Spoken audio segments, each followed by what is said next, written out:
ओम नमः शिवाय। कहते हैं कि कभी भी किसी का दिल नहीं दुखाना चाहिए, क्योंकि किसी की आत्मा को चोट पहुंचाने को अपराध माना गया है।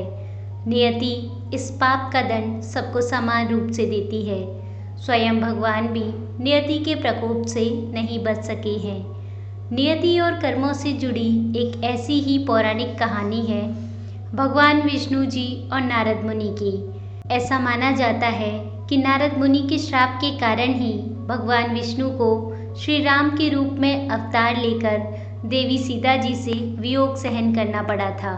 एक पौराणिक कहानी के अनुसार देवर्षि नारद को एक बार इस बात का अभिमान हो गया कि कामदेव भी उनकी तपस्या और ब्रह्मचर्य को भंग नहीं कर सकते। नारद जी ने यह बात शिव जी को बताई। देवर्षि के शब्दों में अहंकार झलक रहा था। शिव जी यह समझ चुके थे कि नारद अभिमानी हो गए हैं। भोलेनाथ जी ने नारद जी से कहा कि भगवान श्री हरि के सामने अपना अभिमान इस प्रकार प्रदर्शित मत करना। इसके बाद नारद भगवान विष्णु जी के पास गए और शिव जी के समझाने के बाद भी उन्होंने श्री हरि को पूरा प्रसंग सुना दिया। नारद भगवान विष्णु जी के सामने भी अपना अभिमान दिखा रहे थे।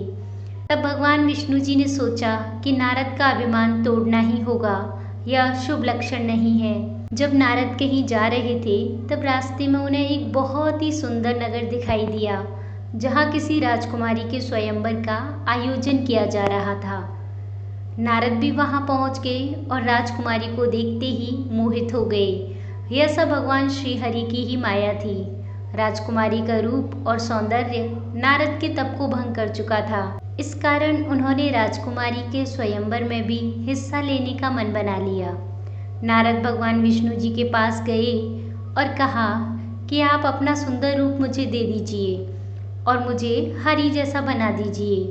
हरि का दूसरा अर्थ वानर भी होता है। नारद ये बात नहीं जानते थे। भगवान ने ऐसा ही किया। लेकिन जब नारद मुनि स्वयंवर में गए तो उनका मुख वानर के समान हो गया। उस स्वयंवर में भगवान शिव जी के 2 गण भी थे। वे ये सभी बातें जानते थे और ब्राह्मण का वेश बनाकर यह सब देख रहे थे। जब राजकुमारी स्वयंवर में आई तो वानर मुख वाले नारद जी को देखकर बहुत क्रोधित हुई।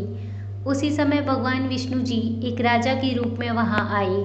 सुंदर रूप देख राजकुमारी ने उन्हें अपने पति के रूप में चुन लिया। यह देखकर शिवगण नारद जी की हंसी उड़ाने लगे और कहा कि पहले अपना मुख दर्पण में देखिए। जब नारद जी ने अपना चेहरा वानर के समान देखा तो उन्हें बहुत गुस्सा आया। नारद मुनि ने उन शिवगणों को अपना उपहास उड़ाने के कारण राक्षस योनि में जन्म लेने का श्राप दे दिया।